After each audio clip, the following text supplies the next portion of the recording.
En el evento en que un ciudadano es capturado o aprehendido por un gendarme de la ley por la comisión de un delito o por la ciudadanía misma, bien sea en situación de flagrancia o por orden judicial, este es conducido ante un delegado fiscal, siendo este el primer garante de los derechos del individuo que está inmerso en una investigación punitiva, dado que a él puede entre informarle el delito por el cual se le investiga ante un juez llamado en garantías o desestimar el caso.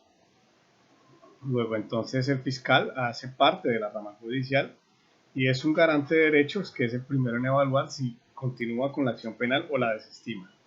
A la luz de lo normado en el artículo 287 del Código de Procedimiento Penal, el juez hará la imputación fáctica cuando de los elementos materiales probatorios, evidencia física o de la información legalmente obtenida se pueda inferir razonablemente que el imputado es autor o partícipe del delito que se investiga.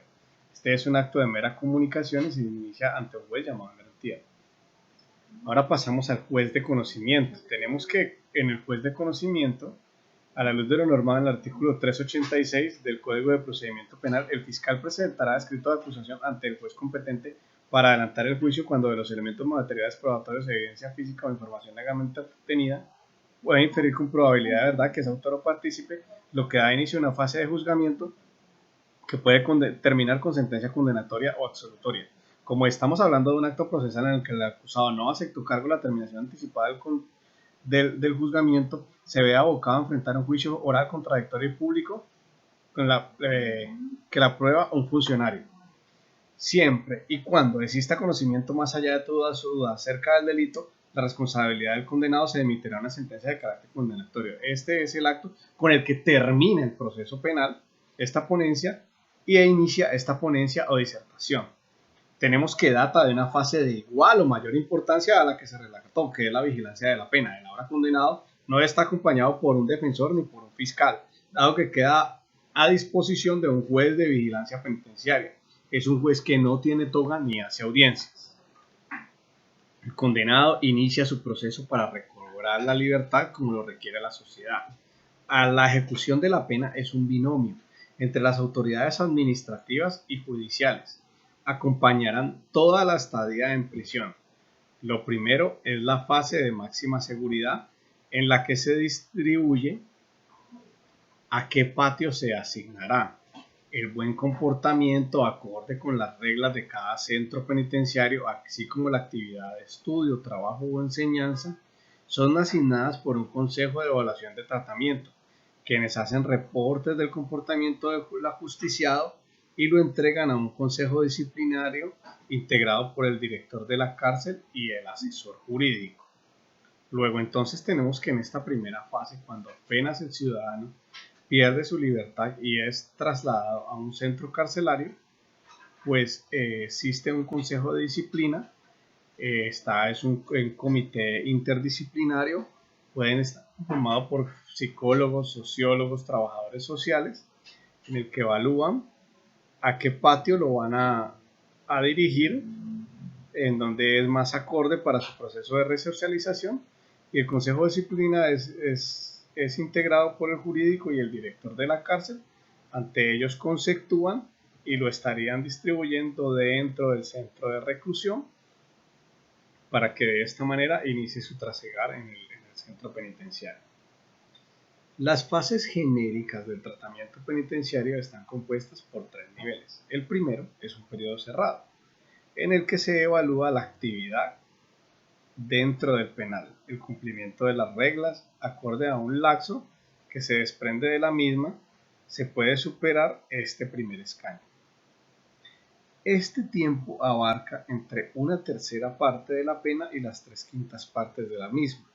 Dependiendo de su comportamiento en prisión, es clasificado en la segunda fase de tratamiento penitenciario e inicia un proceso de reintegro a la sociedad.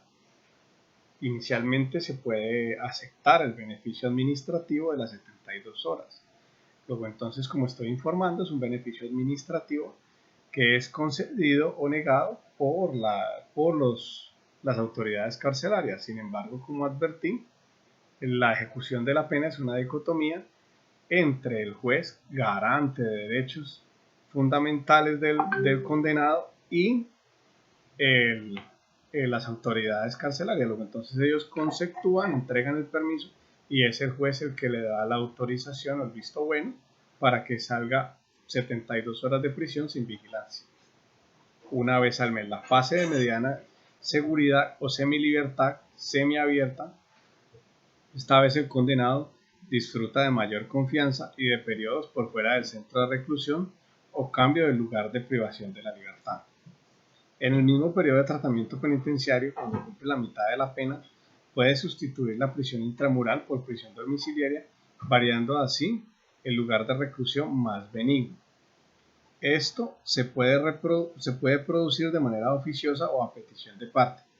No se tiene en cuenta su comportamiento en prisión, únicamente su arraigo familiar y social, y no está inmerso dentro de las prohibiciones normativas. Luego entonces tenemos que el juez no puede hacer ningún tipo de valoración subjetiva, ningún tipo de consideración adoptiva. Sin embargo, se guía por la ley y los requisitos, reitero, es haber cumplido la mitad de la pena y que no exista ningún tipo de prohibición normativa para la concepción de este sustituto. En la fase de mínima seguridad, el condenado ya goza de medidas menos restrictivas de la libertad, tal y como se advirtió del sustituto de la prisión domiciliaria. Sin embargo, después de obtener el concepto favorable del Consejo de Disciplina y creándose una expectativa al recluso con un comportamiento ejemplar, se envía la resolución favorable del Consejo de Disciplina o en su defecto del director del respectivo establecimiento carcelario y la cartilla biográfica. Luego entonces tenemos cuando ha cumplido las 3/5 partes y su comportamiento dentro de la prisión ha sido el adecuado, pues del Consejo de Disciplina emite unos documentos. Esto es para que el juez de vigilancia penitenciaria, el juez que vigila la condena, que supervisa la sanción penal, pues conceda o niegue el acceso a la tercera fase de vigilancia penitenciaria o de progresividad penitenciaria, que sería la libertad condicional. El juez es constante revisor del tiempo en reclusión y garante del proceso de progresividad penitenciaria. Puede negar el acceso a la libertad condicional con argumentos netamente subjetivos.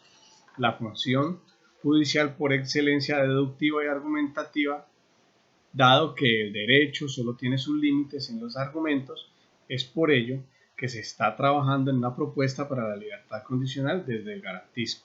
El concepto favorable del Consejo de Disciplina no ata al juez, no lo esgrime de responsabilidad en el caso de actuar de manera prevaricante. Puede que una falta dentro del penal se vea difuminada con buenas actuaciones posteriores o puede que no lo haga. Luego entonces, el juez puede desestimar el concepto favorable, realizar una nueva valoración de la conducta punible si no se realizó en el evento en que se presentara una terminación anticipada del proceso, preacuerdo o allanamiento. El juez fallador, el juez que condena, no debe realizar una valoración de la conducta punible. Su función termina en impartir la legalidad y ser garante de este actuar.